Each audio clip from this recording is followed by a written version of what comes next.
Hi, I'm John Marshall. Thanks for joining us for another conversation with reflections on the eGov Act since of 2002 and progress in shared services between then and now. It's a real pleasure to introduce a real leader in the government modernization and government reform community, Dan Chenok, who is executive director of the IBM Center for the Business of Government and a very prominent and important leader in our community.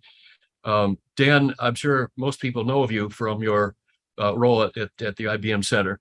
But if you wouldn't mind starting out by telling us a little bit more about what you do there at the center, and then go back and remind us, where were you? What was your role back when the eGov Act was implemented in the early days of implementation? Sure, John. Well, thanks for having me. It's an honor to be here to join you in discussing the series on this important milestone from 20 years ago. So I'll talk about the center, and then I'll go back to the future with you to 2002. The center is a think tank of sorts inside IBM. We work primarily with academic experts and leaders from the nonprofit sector who are writing and speaking about issues of importance to governments. And we put together a research agenda based on what government leaders, OMB, deputy secretaries, chief information officers, undersecretaries for management, what they have identified as key areas where government needs academic research in terms of identifying solutions that can help government move forward. And so we put that research agenda together, and then we work with academic partners to write reports. We've written a number on shared services with the Shared Services Leadership Coalition, one on capital investment modernization and one on supply chain modernization, with lessons learned from COVID. And we're always happy to work with SSLC and our other partners in the community. We also do a podcast like this one, and we also do a lot of convening, writing, speaking, blogging, that sort of thing. So we are happy to be partnered with SSLC in a number of areas. So where I came from before the center was the Office of Management and Budget, where I spent almost all of my government career, except for some time on Capitol Hill. And there, 20 years ago, I had been the chief of information technology in the Office of Information and Regulatory Affairs at OMB, which is sort of the head, was at the time, was the senior career civil servant in charge of technology policy and budget oversight. And then when the Bush administration came in, before the E-Government Act was on the scene, they actually appointed a new political leader, Mark Foreman, who I think is also you're talking to in your series, who what became a sort of a political director at the OMB in charge of IT budget, and I became his career deputy. He had a political deputy as well, the chief architect named Norm Lawrence, so that was what I was doing 20 years ago when the eGov Act came across my radar, and that's a different part of the story.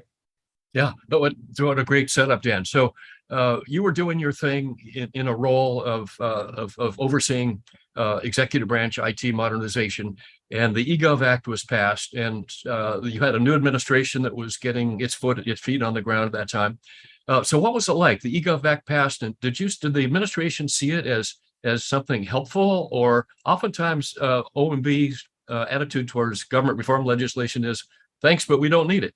Yeah. So what was the reaction? Yeah. So I was there in the 1990s in the Clinton administration when Senator Lieberman, who was then of the same party as President Clinton, had the idea to create a federal Chief Information Officer Act that would update Clear-Cohen, the statute that created agency chief information officers, and designated the OMB deputy for management as the government-wide chief information officer, just as that person was for the chief financial officers in the CFO Act. OMB, as you said, John, regardless of the fact that they were from the same party, said no thanks. You don't need to rearrange OMB's senior positions. We've got a system that works well, sort of with me and my role reporting through OIRA to the deputy for management on issues of technology policy and budget oversight. When the Bush administration came in, Senator Lieberman, after the extended period of time where we were trying to figure out who was going to be the president, approached OMB early and approached Mitch Daniels and specifically Deputy Director Sean O'Keefe, who was on board pretty much from day one, and sort of put the act back on the table. and said some things about wanting to work with the administration on this. And the Deputy Director O'Keefe called me into his office. This was before, it was right around the time that Mark was coming. It was in the spring of 2001, and said, you're the career leader. We need somebody to go up and talk to the staff at the Hill about the act, who can kind of make sure that it moves in a manner that's consistent with where the administration wanted to go. I remember Sean distinctly saying, "You're the perfect guy." And so I said, "Yes, sir. I'll do that." And from there, that became a small coordinating group that met in the Senate over the course of about a year, with Kevin Landy from Senator Lieberman's staff, Robert Shea from Senator Fred Thompson's staff, the minority ranking member on the then Senate Government Affairs Committee, and then Dave McClure as the head of IT issues from GAO. That was sort of the core group.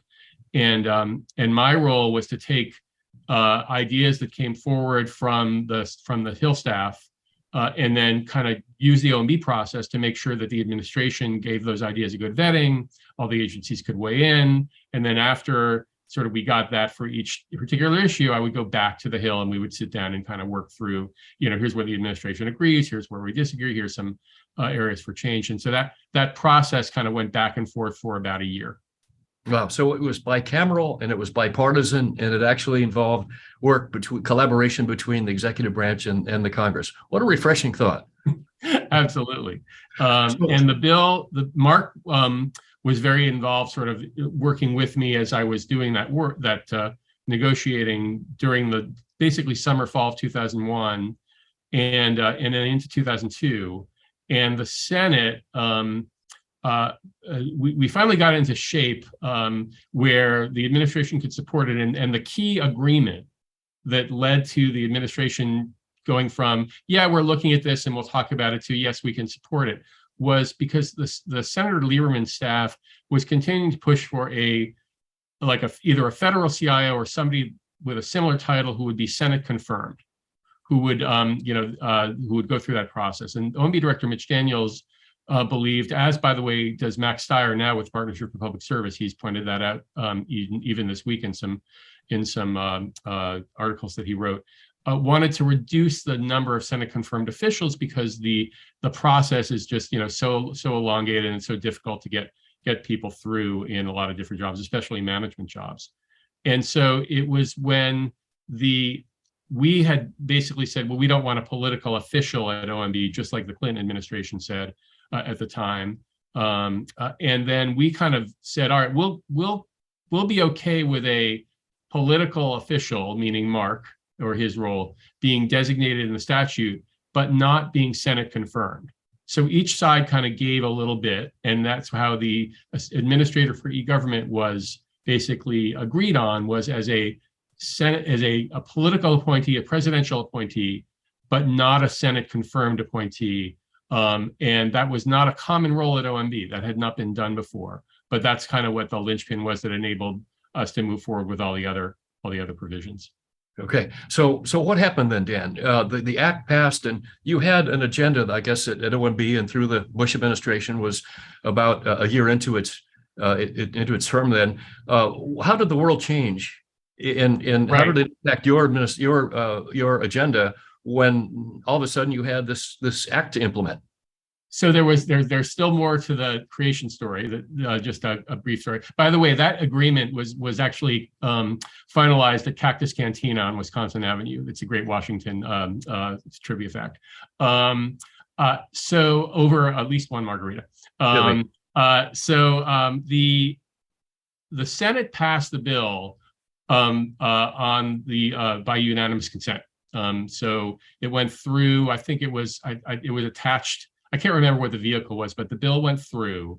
And then there was the House, obviously, that had to move. And Congressman Davis, who was the chair at the time of the House Government Oversight Committee, basically had a number of related priorities that he and his staff were very interested in. Among them was FISMA, the Federal Information Security Management Act reform, and then also some procurement language around modernizing the procurement workforce. And in the discussions with the House about how can we take the Senate bill and then move it forward, Congressman Davis basically worked with Senator Lieberman, with the administration, to attach FSMA and these procurement titles as separate titles to the eGov Act. So they came into the bill. The House then actually attached another law around statistical confidentiality to the provision, and it passed the House on the suspension calendar, which is similar to unanimous consent in the Senate. And then it went back and the Senate approved it. So we had the bill, and I still have the enrolled bill late in 2002. So that's when we had this brand new statute to implement, and Mark would move from becoming the associate, the political associate director for e-government to the administrator for e-government and information technology. Whenever a management statute passes, OMB does like a guidance document so that we can help agencies understand how to implement that. So that was like the first thing we had to do, was to work with the CIO Council, which, by the way, the eGov Act codified for the first time. There had been CIOs, but there had been a council, but it hadn't been codified in statute. So we worked with the CIO Council to come up with a set of guidance principles. Mark left OMB, and Karen Evans came in as the new eGov administrator. She had been the vice chair of the Federal CIO Council previously. And we worked to create this guidance document and also to marry it with the eGov strategy, the Quicksilver strategy, as it's often been called, which had been going on for over a year since Mark arrived, which was sort of I'm sure that others have talked about, was sort of a way to really modernize how government does technology in different areas of citizen services, business services, and intergovernmental work. So our job was to try to write guidance that explains the statutory provision and enable it to be consistent with that e-government strategy, much of which still exists today. Okay, so Dan, did the eGov Act then enable and validate the strategy, the agenda that the Bush administration was beginning to conceive and implement, or did it redirect it in some ways? Was it? It was mostly the former with a little of the latter. Yeah. One of the things we did during that year-long negotiation period was to essentially sharpen up language that codified things like electronic rulemaking, what's now regulations.gov, or codify the CIO Council role. So there were a number of provisions like that were in the statute that were made consistent with the strategy. There were other provisions, and actually this was very important in the guidance, around information policy. This is what a lot of people don't understand. Deep inside the eGov Act, Section 207, if I recall, there's a long set of provisions around information policy and privacy. I think privacy was a different section. And so most people think about it as a technology modernization law, but it's actually a very important information policy law. And so we had to write guidance on that and on privacy. And again, that guidance kind of still, although OMB's updated it, the core guidance still stands as a sort of principles for information policy that are consistent with OMB's role in that area, that are enshrined in something called Circular A130, a very bureaucratic title for a very important information policy document that governs how agencies collect and disseminate information. Yeah. Dan, how did you see the legislation impacting shared services? You referenced the Quicksilver project and the portfolios that came out of that in inside government, shared investments in Citizen and the other constituencies that were addressed. Did the eGov Act enable and direct some shared services activity, and how did that play out then through the remainder of the Bush administration on the implementation side? Right. So the Quicksilver resulted in the 24 of these customer-facing initiatives that were kind of brought together through what's now USA.gov, the central portal for government services. And then at the same time, after the act passed, Mark asked our staff to kind of think about the government from a line of business perspective, to say, how, if you thought about financial management, human resources, grants management as government-wide services, could we do an analysis that would show the redundancies and the overlaps across agencies to demonstrate the business case for why you want to do something in a more common way, like as private sector enterprises were moving to common shared services across their enterprise. So we did that analysis, and it was actually part of the 2003 budget that we presented the lines of business, which were financial, HR, grants. There were two that aren't around anymore. Case management for criminal justice was one, and healthcare architecture was another. And those got kind of went into the agencies, justice and HHS specifically. But grants, financials, and HR, along with cybersecurity, which came shortly after, are still key parts of the shared services landscape. So the act kind of gave friendly encouragement, I'd call it, to that work. It didn't codify per se the lines of business, but it promoted the use of cross-agency vehicles, funding vehicles, to achieve goals that the shared services strategy was intending to achieve. Sure. So we can take credit for some roots of shared services as we know them today, back through the act and into the early days of the Bush administration. So Dan, as you've observed shared services moving forward from those early days through the Obama and Trump administrations, what stands out to you? How would you describe the progress that's been made and the unfinished business that remains ahead? Yeah, so I think there's actually a longer tail historically. So a lot of the initiatives that went into the eGov strategy came out of the reinventing government work of the Clinton administration. And there were some shared services activities there. And then we just talked through all of the activities of the early Bush years. And then Karen Evans, when she came in, and I left OMB shortly after Karen arrived, she kind of solidified and instantiated a lot of shared services activity. And then when the Obama administration came in, they kind of, kept things going there wasn't any, they didn't dissolve any of the work. They had other priorities, especially in the first term. In the second term, when Dave Mader came in as OMB controller and Beth Gobert came in as deputy director for management, OMB took sort of a new look at their management authorities in this space and reinvigorated the shared services strategy as a key part of their initiatives. And they also, I would say, linked it to a lot of the open government work that had been a priority of the first term in the Obama administration, to make sure that if we're going to do shared services, we do it in a way that's transparent and the taxpayers know where their dollars are being spent. And then I would say, we fast forward through the last two administrations, and you're seeing much more use of technology to drive shared services. Digital government is behind a lot of this use of emerging technologies like artificial intelligence, infrastructure that rides on cloud computing networks. So all of these activities, I would say, are like a part of a 25-year arc that was helped jump-started by the eGov Act, but it's part of sort of a broader set of management initiatives that are evolving even to this day. Yeah. Dan, what would you say now, looking back over 20 years now, what stands out as the most important lessons learned, and what's the unfinished business? What's worked, what hasn't worked, and what do you think is necessary to move forward and fully realize the vision of the eGov Act and shared services?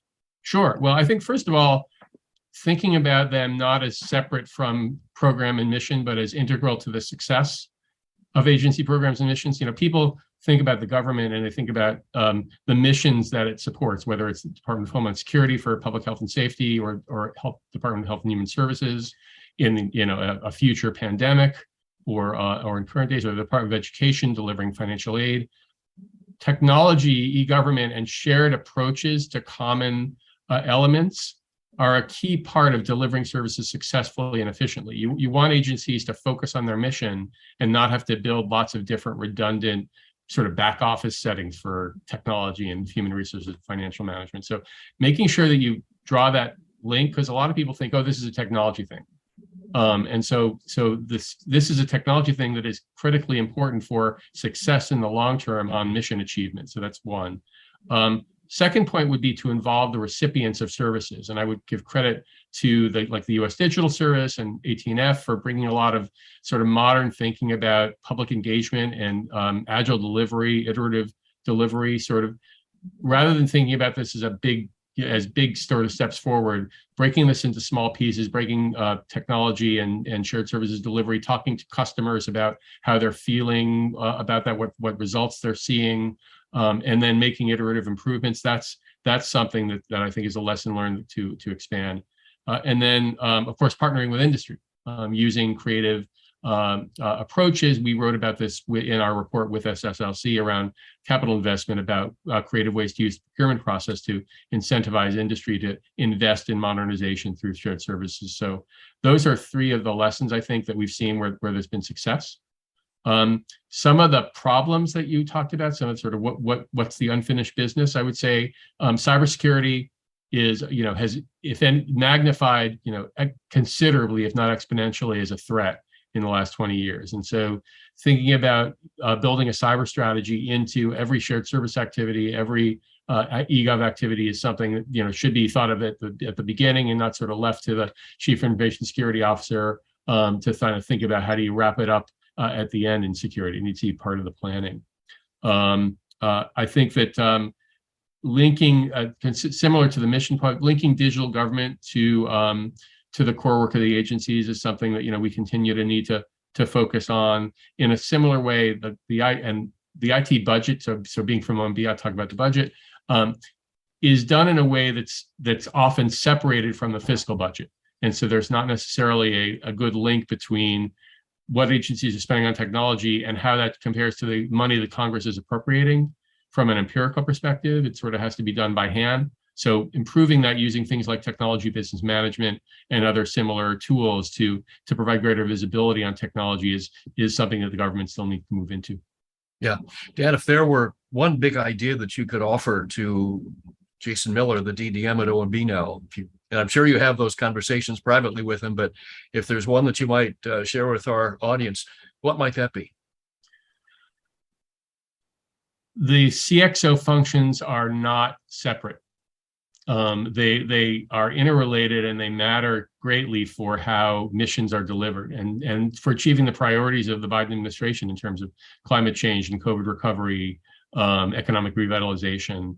So working as a team across not only the agency CXOs, but the CXO councils, having them work together, because the DDM is the chair of all of those councils, the executive chair, and then creating a governance framework with the President's Management Council can really drive forward a sense of shared purpose across the agencies. I saw this done very effectively at the beginning of the eGov administration, and I think it's a model that still carries positive returns. Were implemented strongly today. That's a good one, Dan. Thank you. Dan, it's just a pleasure and a privilege working with you, talking with you today here. You are one of the leading lights in the government reform community, and you do such tremendous work at the IBM Center, and it's always a pleasure and a privilege for SSLC to team with you. And you referenced generously the 2 reports that we teamed on the last couple of years, and we hope there are many more ahead in the future. But we'd just like to thank you for your leadership and your time today to share your reflections on a very important milestone for our community that we're celebrating together. Thank you, Dan.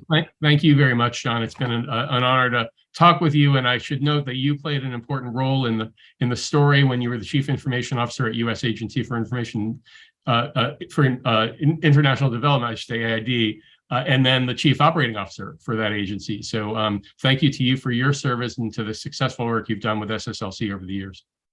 Thanks, Dan.